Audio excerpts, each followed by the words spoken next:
If there was a button in front of you that when you pressed it would make you cis, would you press it?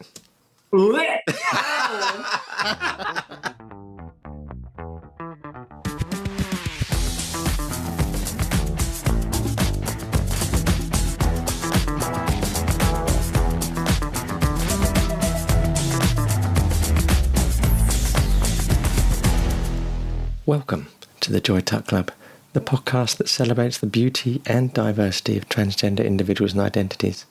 I'm Rachel, my pronouns are she, her, and with me is my wife and co-host, the beautiful Phoebe. Very gratefully she, her too. What are we doing today, Phoebes? We have another Transpiration special. Yay! I know! We're talking to the wonderful Dani St James, someone who, like us, tries to put the joy back into tucking. It's a club, you know. Oh, I like what you did there. Yeah, she is a truly wonderful Transpiration. So busy, she's got more going on than Piccadilly Circus. She does, indeed. As the CEO of underwear brand Zoah, she has more facets than a disco ball. Mm-hmm. And as co-founder of the charity Not a Face, she's got more strings in her bow than Robin Hood. Well, yes, but to put it another way, her resume needs its own index. Okay, let's run the interview. I should point out that we were both very poorly when we recorded this, so we sound croakier than Kathleen Turner doing a frog impression. Ribbit. Welcome to the Joy Tuck Club, Daniel St James. And firstly, should we call you Daniel or Dani? Either is fine. Most people go with Dani. It's actually, I think it's only my husband who regularly calls me Danielle, so either is fine. Okay. We might switch it up. So we did a deep dive on you, and you are a true Transpiration. But the online searches, I've got a list of how they describe you, but you can delete this as applicable, which ones still stand and which ones don't. So here we go. You're a model, nightlife personality, freelance business manager / owner, podcast host, founder and CEO of a charity, transgender icon, influencer, content creator, public speaker, trans activist, beauty pageant participant, makeup artist, media personality. Your Instagram bio says you're an award-winning big mouth and you are self-proclaimed gobby lefty. So delete as applicable. Which ones of those still apply? Do you know, it's funny when you say it like that, because normally if I meet someone new and they say, "What do you do?" I just go, "Oh, I just wear many hats." And I don't think I realised quite how many hats I wear. There was a couple of cringy ones in there from former ways of working where I was like, oh, God. I'd say that the most of those being beauty pageant contestant, whereby I competed in 2 when I was 19. And as a result, it still haunts me. But yeah, I'd actually say, bar the cringe ones when it's self-proclaimed, such as transgender icon, I'd say I still wear many of those. Okay, let's dive into your early life, if you don't mind. When did you realise you were trans? Do you know, it was like kind of a slow burn. I think on the grand scheme of trans experience, it's probably very early. I began my social transition when I was 17, medical when I was 18. So on the grand scheme of things, yes, very early. But I just thought I was, do we swear on this podcast or not? Yeah, we do. Absolutely. I just thought I was really shit at being a gay boy, to be honest. The knowledge of my sexuality was there always. I always knew that I was male attracted. And then I came from quite a liberal family where that actually was like not a big deal. And strangely enough, I went to a Roman Catholic school with nuns, but they actually, there was no issues. I was kind of like supported in being a bit of a gender bender gay boy through school, and was put in the girls' PE class and allowed to like dress. There was just no pressure on me. And I think that the lack of pressure meant that there was a lack of dysphoria, because there was not a case of like you will do that. You are a boy. I didn't experience that because of the environment I had.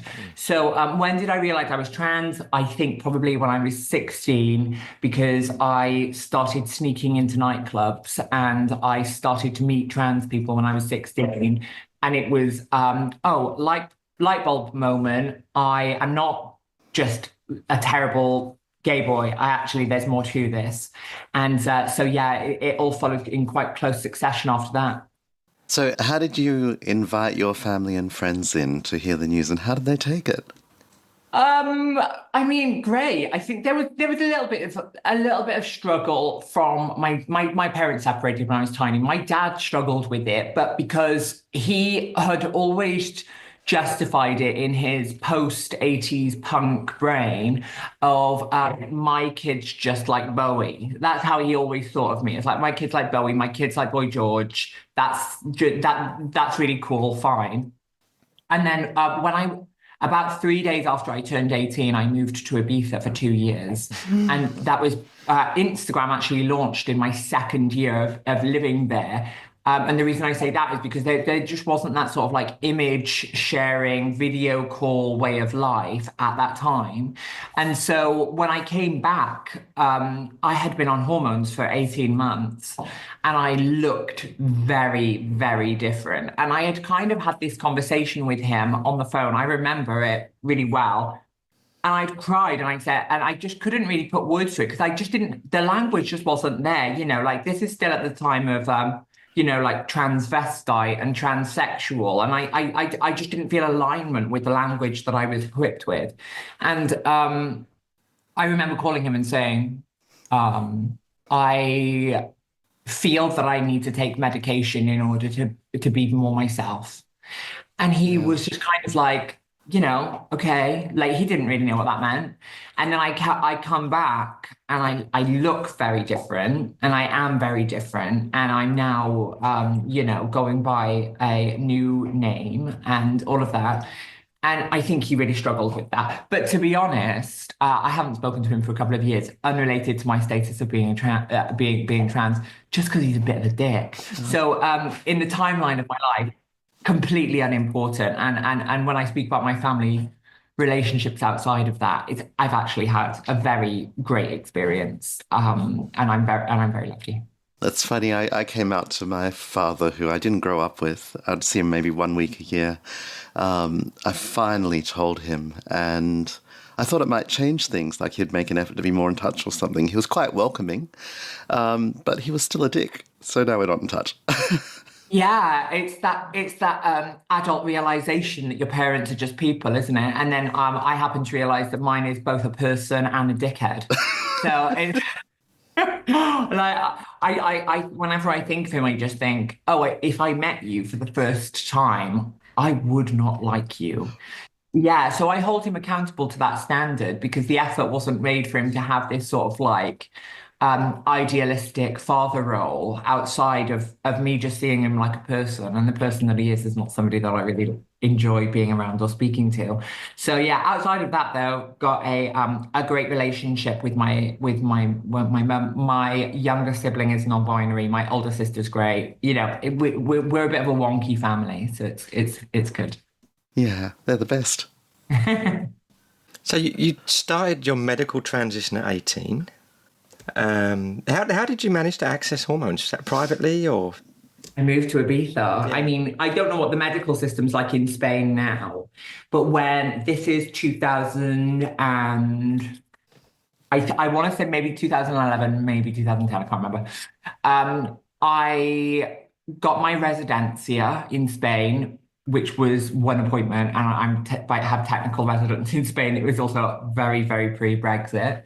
And got myself registered at my local medical clinic, went down, told the doctor what I wanted to do. And he basically said, look, there's a couple of different routes to this, but I will take a blood test for you. He wrote down the name of the medication that I should take, which is still the medication I take every single day, and said, go to the pharmacy, take this note. They'll charge you, whatever it was, €8. And there you go. I mean, I didn't have to jump through all of the hoops of the, I didn't have to convince anyone of who I was. He was just very much like, okay, well, you're going to do this. So here you go. Here's the meds. Go to the pharmacy. And you could buy them over the counter then as well in Spain. Like, again, I'm not sure if that's the same now. So then when I moved back to the UK, I moved back 2 years later and I moved straight to London. And I went to a GP's and I told him, look, these are the meds I've been on for the last 18 months to 2 years. And he said, oh, well, it's going to be more problematic for you to start at the beginning here. At that point, I think it would take like 2 to 3 years for the process in the UK. I mean, which now seems luxurious, and so lucky.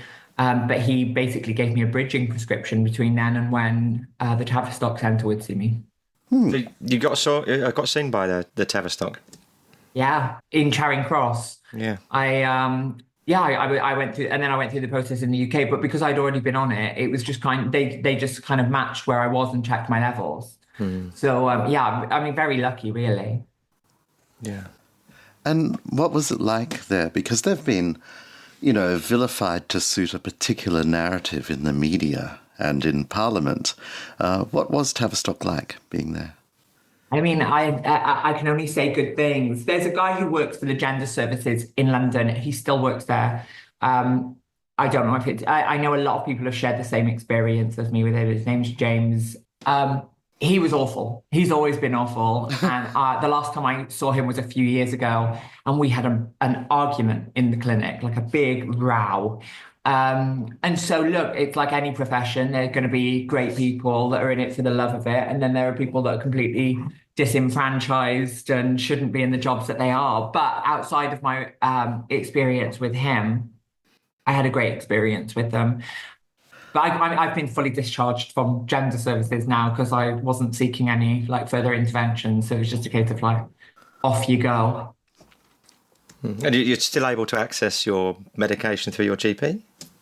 Yeah, I am. I moved to Margate about 3 years ago, and it's been a really different experience with GPs down here than it was in London. London was definite because, as we know, sort of gender-related healthcare is actually completely elective. And so some GPs choose to educate themselves in it and some don't.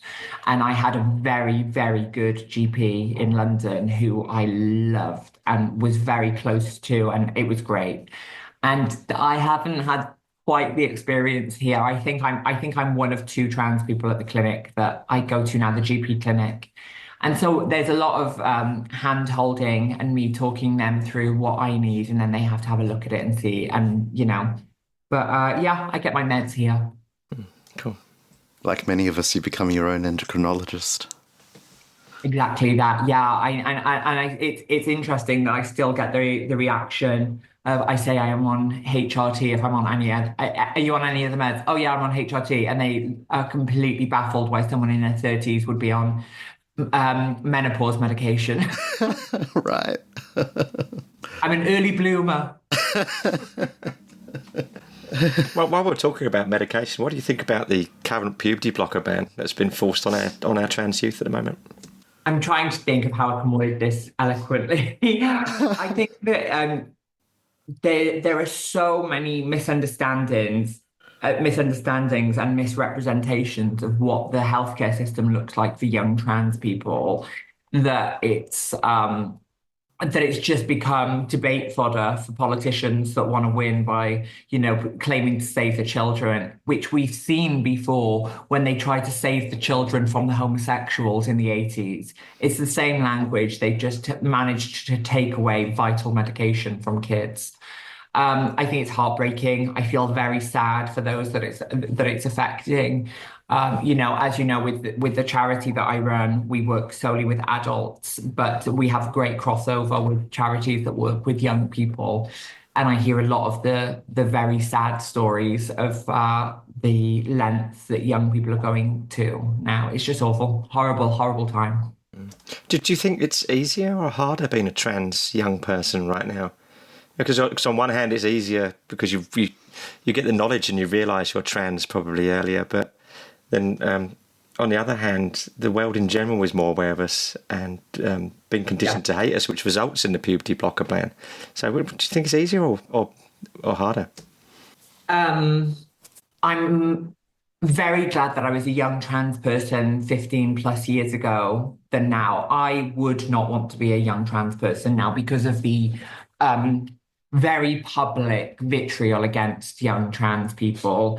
Yes, it was difficult to have no knowledge of what trans people were or looked like outside of really, really horrible media representations in the 90s and early 2000s. Yes, that was not ideal.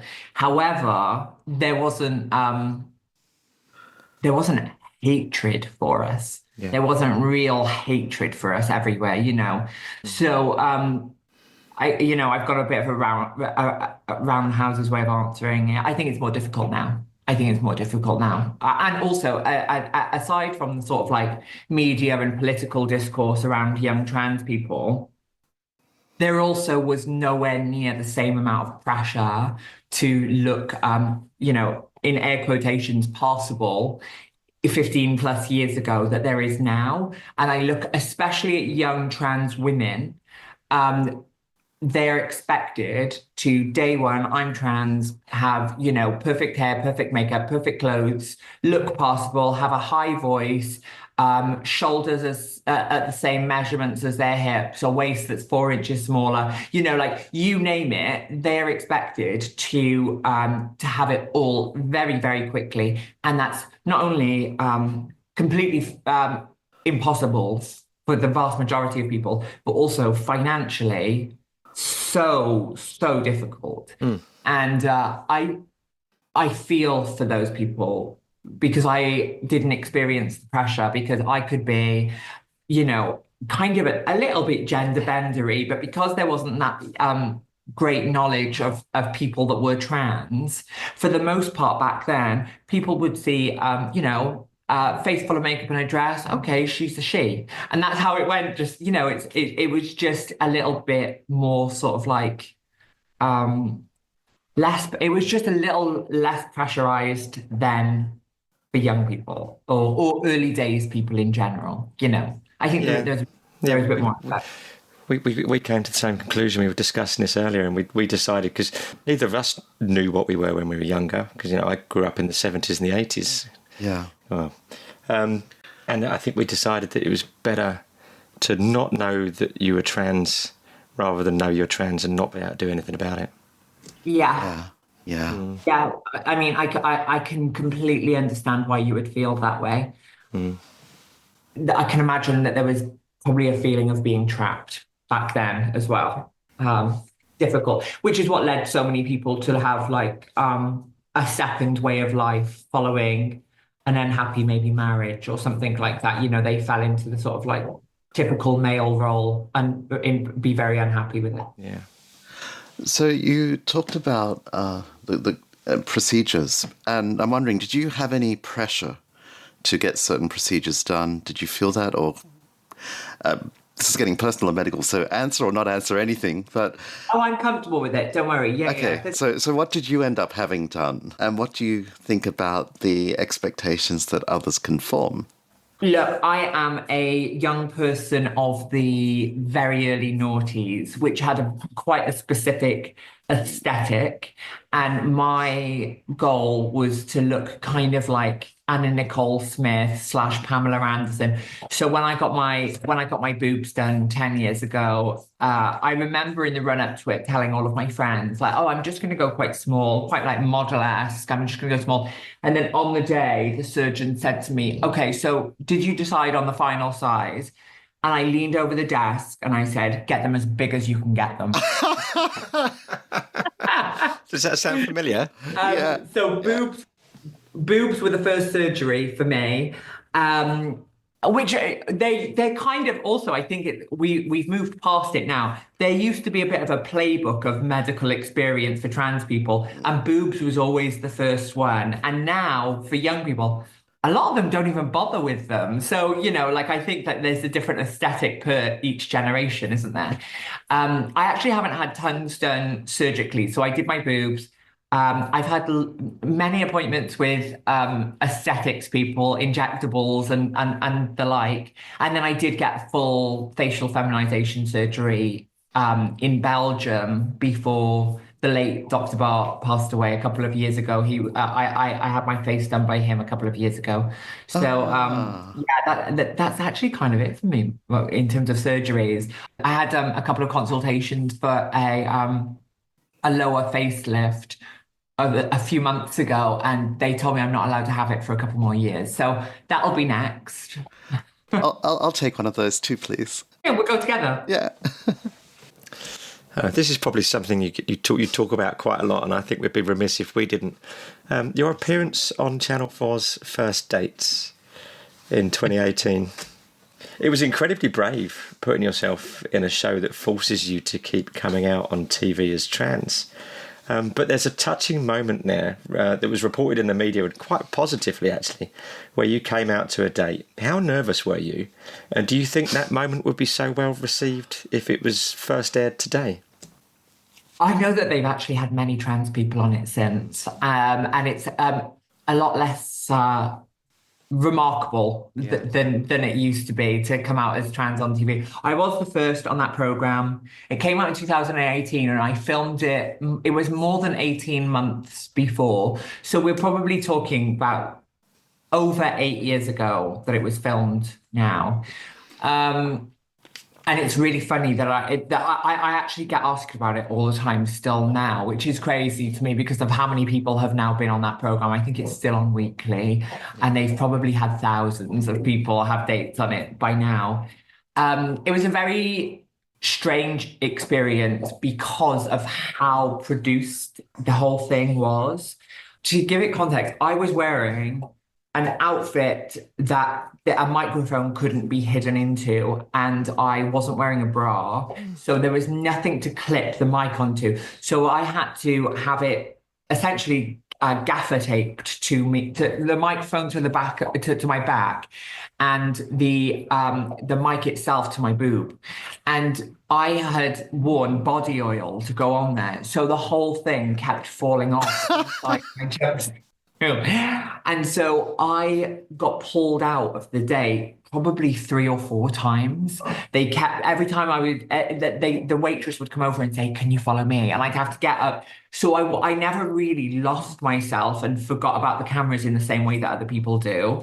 And the moment itself where I said that I was trans is, I had been pulled out of the restaurant because I felt the mic could go off the boob again. Sorry, the dogs are kicking off here. And I'd been pulled downstairs into the kitchen, which is where the camera crew were waiting. And the producer said, okay, so now ask him about his relationship experience and who he's previously dated. And he had dated a guy, he dated a woman. That was the whole point of it. She's like, ask him about. So that it was all very, very produced. But I had my experience of it coming out quite long after, because also I should say the guy was a fucking dud. They made it look like we really liked each other, but they essentially they told me that if I didn't say that I liked him, I would look bad. And so I had to pretend that I liked him. He was an absolute dud, and I never spoke to him after it. It was really like not for me. He smelt really bad, and his glasses were held together by sellotape. And I'm pretty sure he was because he had a burner phone and paid with a wad of 50s. And so everybody saw this very like sweet, innocent date, and it was not that was not my experience of it. But I was really pleased to have given some sort of visibility and opened up some conversations. I heard from a lot of people afterwards that they had played it in front of their family and then used the date as an experience to say, the date as a kind of a springboard to say, I feel like that, or that's me as well, you know. So that is what I take away from it. I definitely didn't find love through it. Do you know, that's one of the reasons we do these interviews, is to normalize being trans, you know, to talk to others like you, and maybe that will help others also find the right terms to describe their own experience to those they need to. Yeah, I hope so. Yeah, I mean, look, prior to the sort of like media revolution over the last 8+ years, as I say, I was meeting old trans women that had previously been like minors in Wales by sneaking into the back of gay bars and when I was a teenager. And those were the people that equipped me with the language that I had for that time. And it's obviously our experience of life was so very different. But it was that sort of like pay it forward thing. And now with the way that we're able to communicate with sort of like the masses, we're able to hand it down to a lot of people in one go. And we kind of adapted the way we speak about that. Um, and now everybody's got their own way of relating to someone else. It's really cool, you know. I'm glad that I was able to do that for even just however many people I did. Yeah, yeah. So we want to switch to the present day and touch on the myriad of things that you're doing. And one of the things you talked about on that show was setting up a lingerie brand. Yeah, that's crazy, isn't it? Yeah. So what was that like from there, from talking about it to actually getting it done? And Yeah, with the underwear company, Zoah, when I went on that show, I was in the really early stages of thinking about it and trying to work out how do I pay for this? How do I get this done? How do I make this happen? And I subsequently, actually, after that, after the filming of that, I went on to have a really rough year. I had a couple of really like bad experiences personally, and I actually just completely shelved it because it kind of like became amalgamated in my head with like all of these bad things are happening. I'm not doing any of it.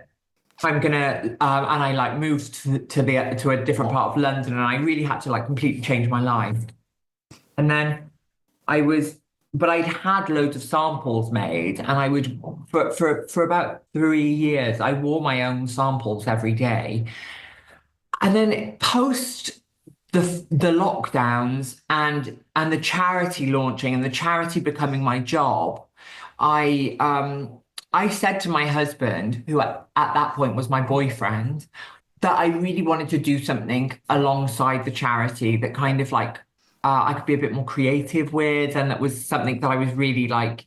I just wanted something else, and he said, "Well, you have these tatty old underwear that you wear every day because they've been underwear that I've been wearing for years at that point." He's like, "There's," and people knew about it because I'd spoken about it on that TV program. I had spoken and said, "I want to do it." And I had been asked about it so many times of like, when is the underwear coming? When is the underwear coming? And I used to wear it. I mean, these are also back to my club rat days where I would go out quite scantily clad. And a lot of the time, those underwear and a mesh top were probably all I was wearing in some of these East London clubs. yeah. So people had seen them and knew that I had it there. So I wanted to do it. I wanted to do something else.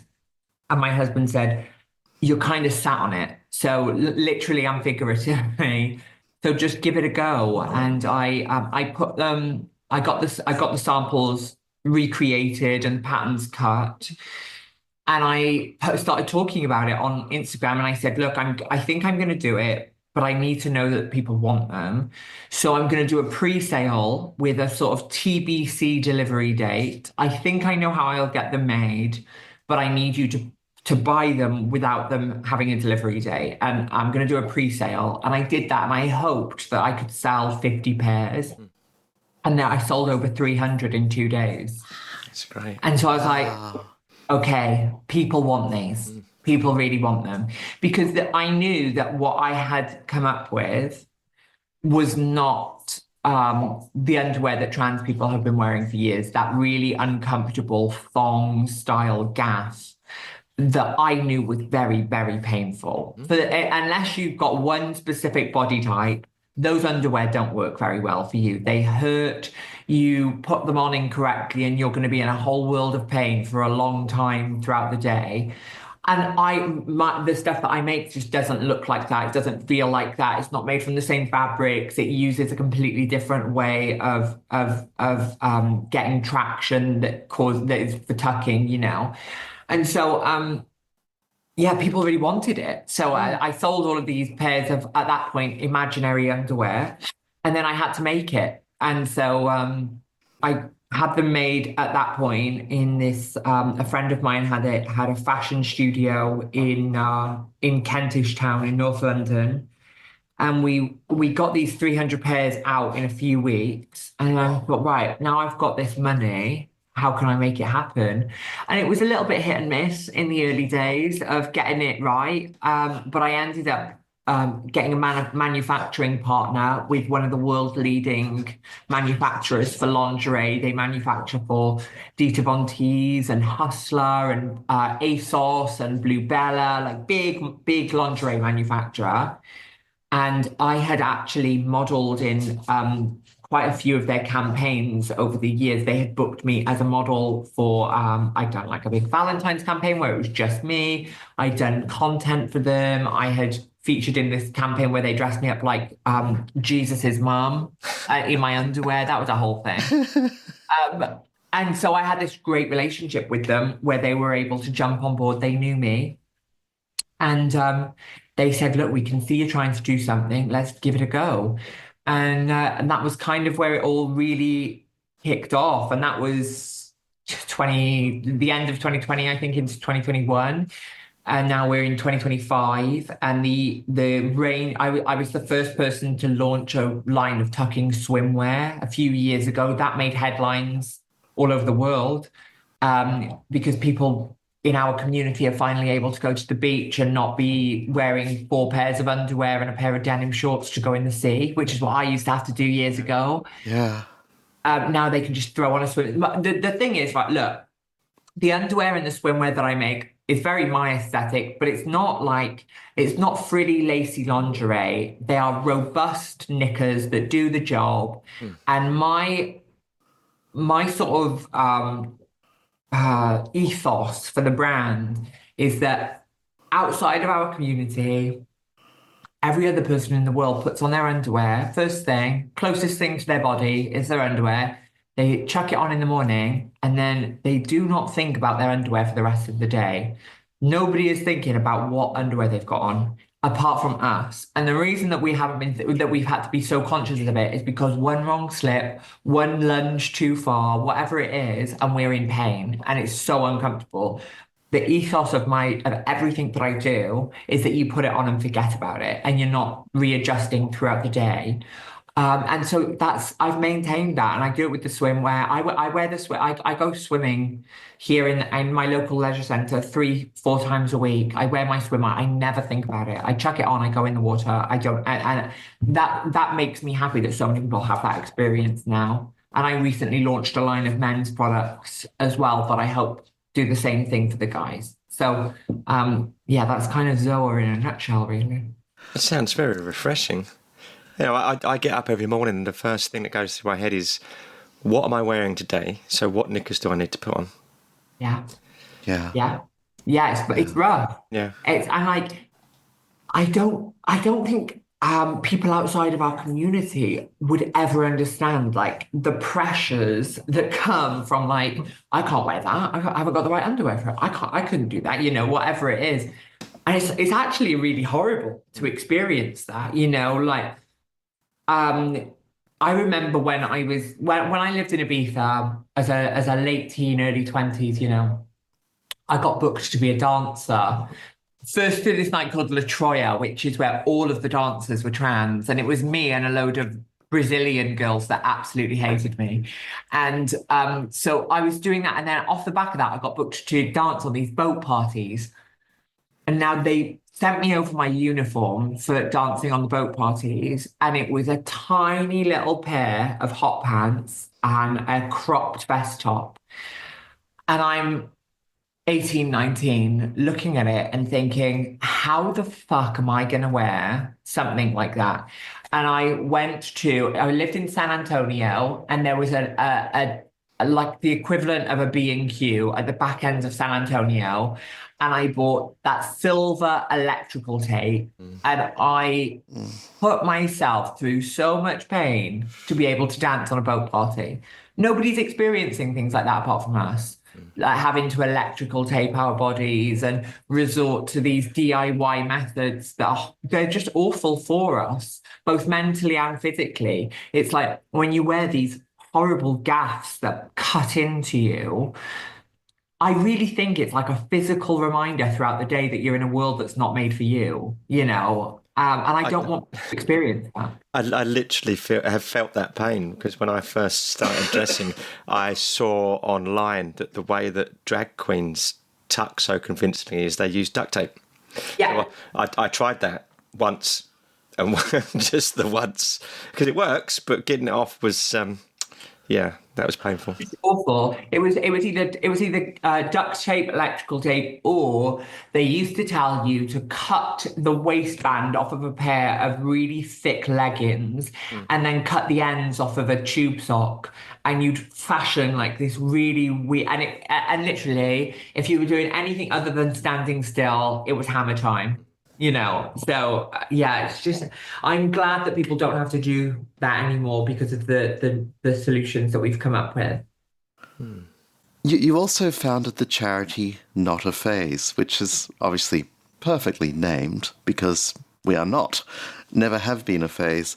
What made you do that, though? It's such a big leap to take on all that extra work.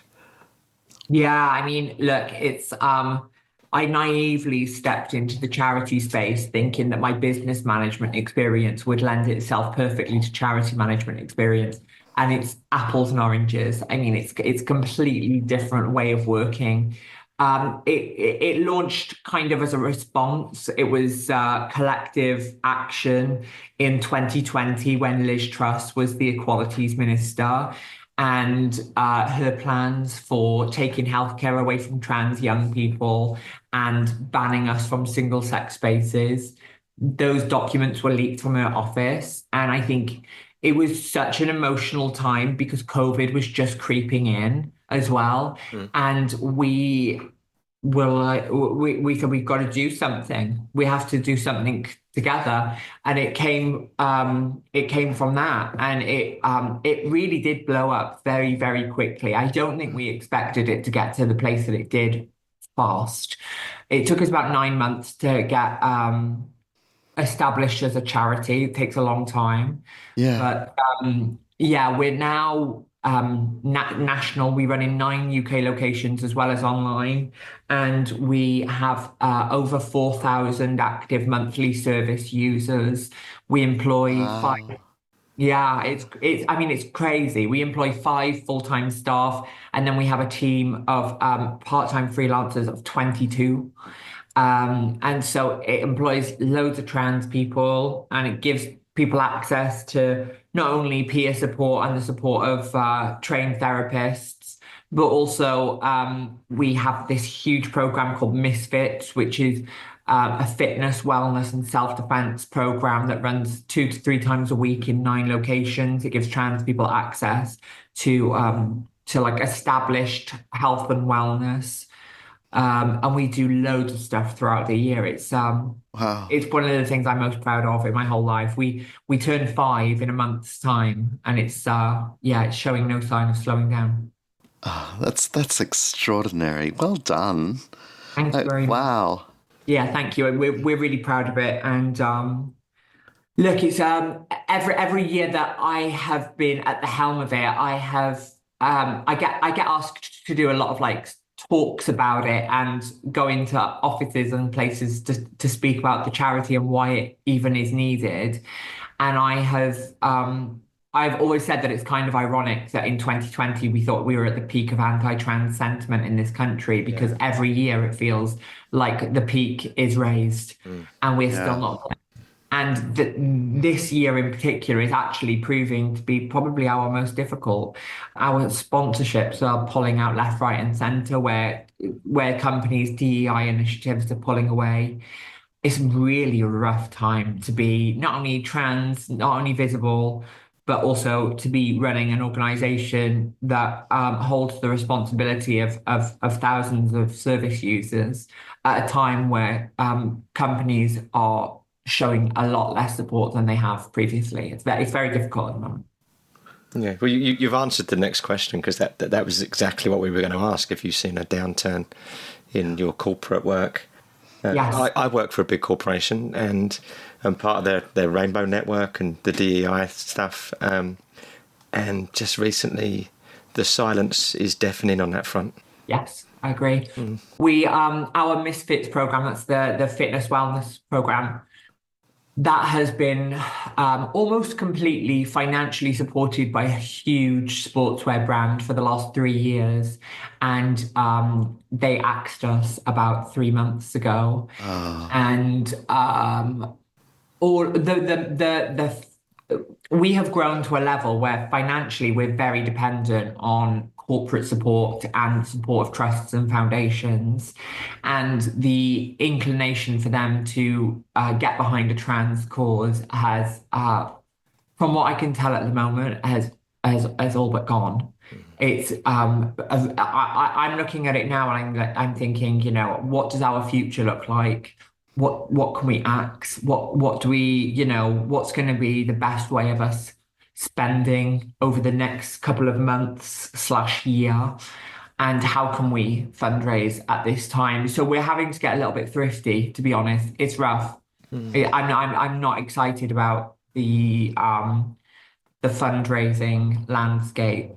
And it's difficult to not go in my role to go straight to fundraising, because that's kind of what I spend a lot of my time looking at is, okay, how can we be most appealing? I think we've managed to drum up the support that we have over the years, because our key objective is to uplift and to be as a source of joy. We never set out to be another reminder to the trans community of how shit things are.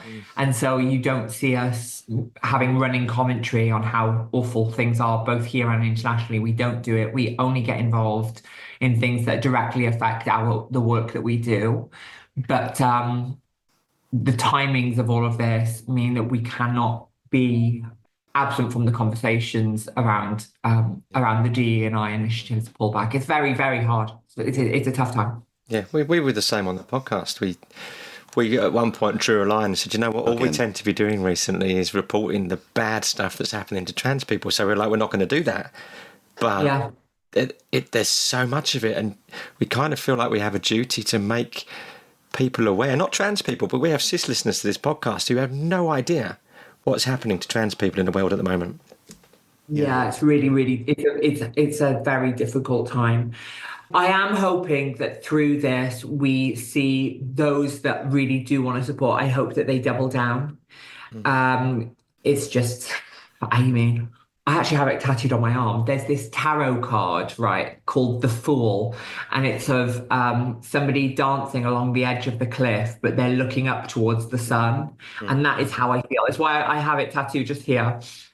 Because I feel that I am dancing along the edge of a cliff at the moment. And I'm just like, I'm looking at the sun, everything's going to be okay. But it feels very much apparent that we could fall, So although things are pretty grim for trans people at the moment, especially online, but in both of our experiences, the world is actually a friendlier place. How are you finding day-to-day life? Look, I think that when you tune in too much to the online side of things, it actually becomes much more fear-mongering than it is needed to be, which is part of the ethos of our Misfits program. And the reason that we host it in generic gym spaces is we're like, people don't care nearly as much as we think that they do when it comes to day-to-day living. And I think that we happen, especially, this is very UK specific, by the way, I think that we live in a country of fence sitters, that as long as somebody doesn't interrupt them going on a holiday a year and sitting down at 7:30 for Coronation Street, they actually don't really care. I think that we live in a country of people that mostly want the best for everybody. And the only interruption that we have from that are the fear-mongering politicians and media personalities that want to kind of make us look like we are breaking down the walls in hospital wings so we can put big scary male criminals in bed with your nan when she's trying to get better from a cold. There's a lot of fear mongering around. But I think that we're quite lucky, as you say, to be in a country where it actually doesn't feel that scary day to day, I think.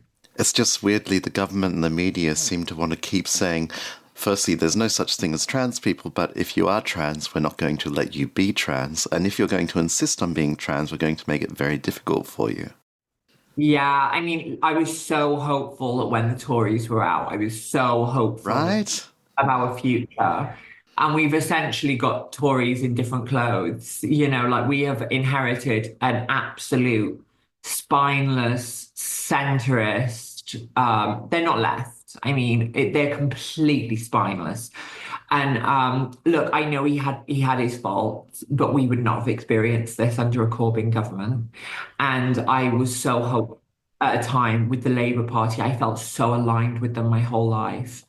And I look at Wedge Streeting and Keir Starmer, and where the fuck is Angela Rayner? Why is she saying nothing? I haven't even heard about her for months. Like, where are the people that we thought were going to stand our ground for us? Angela Rayner walking in pride parades in the years that ran up to this spineless government getting into power. How dare she? Where is she? Yeah. Wedge Streeting, a gay man, classic example of a white gay guy getting a step up the ladder and then pulling it up behind him. It's classic. And I just absolutely despair. And it's further proof that they're not here for us. They're here for them. You know, it's like a HR department. Everyone thinks that they're there for them when actually they're there for the company, not for the employees. The Labour Party for us, the HR department, absolutely fucking useless and just trying to fuck us all over in one way or another. Great way of putting it. Yeah, it's a really good analogy. So do you have any tips for newly cracked eggs who are facing this and thinking, how best can I climb out of this shell? Oh, God. My top tip for newbies is find your people, connect with them as much as you can, engross yourself in the trans community and the wider LGBT community, and let them wrap you up in all of their oblivious love, and just hold on to one another. Aww. You know, it's the only thing that we've got is each other. I'm surrounded by queer people. My entire life is queer people, and it's the source of joy for me is the love that we give to each other, and also how we just take the piss of absolutely everything. You know, we're on the Titanic and we are going down, but let's have a little laugh about it. But it's true, isn't it? Maybe finding physical connections is more important than ever.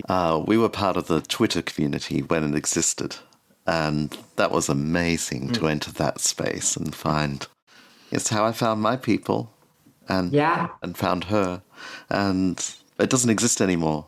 It doesn't, no, but there are things that do exist where you can connect. You know, like if somebody was listening to it and they're a newbie and they're in the UK, have a look what we are up to with Not Phased. There's physical things. We run online support groups twice a week, and there's 9 different variants of them. We've got early days ones, we've got later in life ones, we've got non-binary ones. We have this full roster of support groups where you can connect with people that are experiencing the exact same thing as you. There's those, and we're not the only organisation that are doing things like that. So connect. And if you're in the wrong place, fucking get out. Do anything you can to get out there, because we're waiting for you. You know, we're waiting for you somewhere else, and we've got arms open. Oh, that's really good advice. Thanks. I've really enjoyed this. It's nice to chat. Yeah. A couple of end questions. What's next for Dani St James? My mission this year, I keep telling my team this. My mission this year is to tend to the garden we already planted. I am not looking to expand into anything else. Or launch anything new. I need to make sure that the garden I already planted is looked after. So what's next for me is to actually just sit still for a bit. I've spent a few years like running, next thing. And right now I just really need to make sure that everything is stable and everything's safe. So yeah, I've got my little life by the sea with my husband. We've got 4 dogs. I've got my nice little colourful studio. What's next for me is to just stay put for a little bit, I think. Sounds perfect. Yeah. Okay, so we have a question that we ask to all of our trans guests on this podcast, and you're probably familiar with it. It's the button question. Do you know that one? No. If there was a button in front of you that when you pressed it would make you cis, would you press it? Great No. answer. No, I would not. No. No, there's no. Do you have anyone that says yes? I think we had someone once, didn't we? Have you? Yeah. But then it becomes a question of, but then I wouldn't have my kids or something like that. It's like, but then there are consequences. But yes, I think there are some who would. My entire world has been enriched by the experience and the freedom of living outside the humdrum. So, no, I would. That's the last thing on my wish list. Oh, living outside the humdrum. That's so true. That's what we all do. We're all in between worlds, right? Yeah. We're all our own rainbows. Dani, thank you so much for joining us, and your pooches too. She's very sleepy today. She's been sleeping this whole time. It's so nice to meet you. Thank you so much for having me, and be sure to come and visit us soon. Thank you, Dani. Bye-bye. Take care. Bye. Oh, what a great interview that was. She's a breath of fresh air. Yeah, so much so. I think that was the fastest and most emphatic answer we've ever had to the button question. It was. It was also the fastest and most emphatic answer to the question, what are we going to do this episode for the Amuse-Bouche? It just wrote itself. I love her phrase of living outside the humdrum. It's like her studio. It's all outside the norm. Yeah, and it sounds like she's had such an amazing life for someone so young. You know, moving to Ibiza, living there, modelling, TV appearances, party in London, and then her business and charity. Yeah, and experimenting with electrical tape. We've all been there. Yes, painfully so. Uh-huh.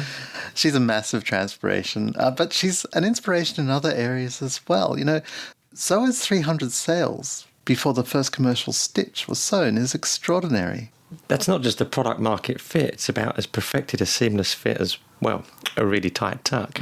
And her charity Not a Phase, it does so much for all the people under the umbrella.